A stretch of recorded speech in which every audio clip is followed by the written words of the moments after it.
আসসালামু আলাইকুম। তাসমিনস ব্লগে আপনাদের সবাইকে আমন্ত্রণ।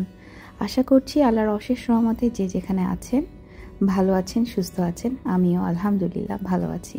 আমার বড় খালামণির বাসা বসুন্ধরাতে এসেছি। ঢাকায় পুরোপুরি গরম পড়ে গেছে, কিন্তু বসুন্ধরাতে দেখলাম এখনও আগের সেই শীত শীত আমেজটা আছে। চারদিকে গাছপালা সবুজে ঘেরা, এর জন্য হয়তোবা দুপুর দুপুর হবে ঠিক এই সময় রোদটা খালামণির বেডরুমে একদম চলে এসেছে। আজকে আমি আমার একটা বান্ধবী গল্প করব। অনেকের জীবনের সাথে ওর গল্পটা মিলে যেতে পারে দেখেই মনে হচ্ছে আজকে একটা গল্প শেয়ার করি তোমাদের সাথে। মেয়েটা আমার বান্ধবীর বান্ধবী ছিল, অন্য ডিপার্টমেন্টে পড়তো। একদিন আমাকে আমার বান্ধবী ওর সাথে পরিচয় করিয়ে দেয় এবং এরপর থেকেই ডিপার্টমেন্টটা যেহেতু কাছাকাছি ছিল, ওর সাথে আমার প্রায় দেখা হতো, হাই হ্যালো হতো। মাঝে মাঝে ক্লাস যখন অফ হতো ওর সাথে দেখা হতো, ফুচকা এবং চটপটির দোকানে গল্প করতাম। তো অনেক দিনের পরিচয় হয়ে গিয়েছে। খুব মিষ্টি এবং হাস্যোজ্জ্বল একজন মেয়ে ছিল। কয়েকদিন পরেই দেখলাম মেয়েটা খুব মলিন হয়ে গেল এবং খুব একটা আগের মতো হাসে না বা আমাকে দেখলেও খুব এগিয়ে কথা বলে না। তো যাই হোক, ও কথা বলুক আর না বলুক, আমি বুঝতে পেরেছিলাম তার ভিতর থেকে একটা ঝড় যাচ্ছে। আমি প্রায়ই ওর সাথে হেসে বলতাম, তোমার কি হয়েছে, কেন কথা বলছো না, কোনো সমস্যা? তো দু একদিন এভাবে জিজ্ঞেস করতে করতে তৃতীয় দিনও আমাকে বলল পরিবারের অমতে সে বিয়ে করে ফেলেছে। তো ওকে মেনে নিচ্ছে না পরিবার থেকে। তো আমি বললাম ইনশাল্লাহ মেনে নিবে, এটা নিয়ে তুমি কোনো চিন্তা করো না, বাবা মারা এরকম একটু করেই, তবে তোমার উচিত ছিল তাদেরকে জানিয়ে বিয়েটা করা। তো ও বলল যে ছেলে ওকে খুব প্রেশার ক্রিয়েট করছিল, যেহেতু অনেক দিনের একটা ভালোবাসার সম্পর্ক, ও আসলে না করতে পারেনি। এই গল্পগুলো কিন্তু একদিনের না, বেশ অনেক দিনের গল্পই আমি একসাথে তোমাদেরকে শেয়ার করছি।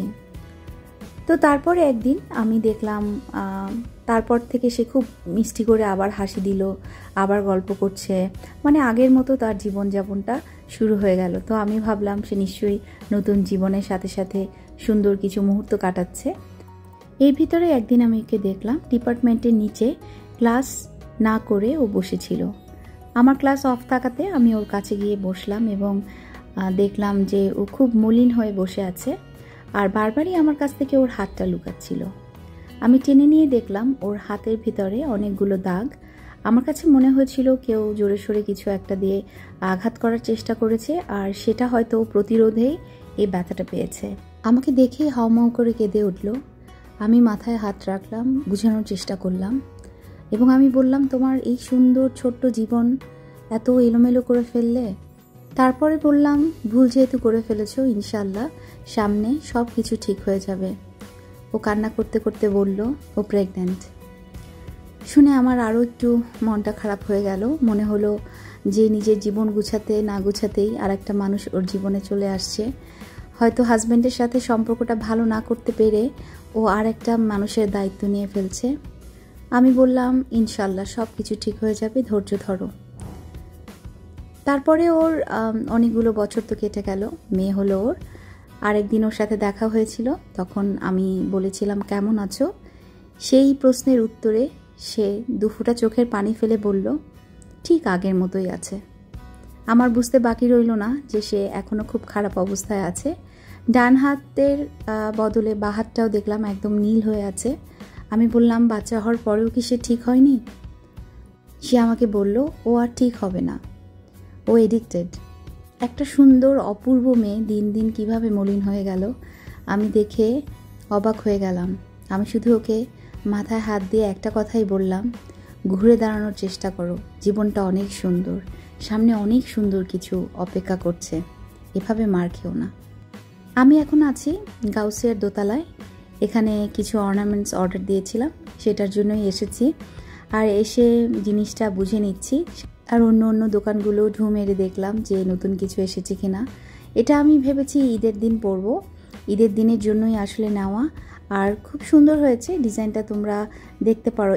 ভারী আর একটু দামি গোল্ড প্লেটের গয়নাগুলো কিন্তু আমি গাউসিয়ার এখান থেকে কিনি, আর রূপার উপরে গোল্ড প্লেটও আমি এখান থেকেই করিয়ে নিই।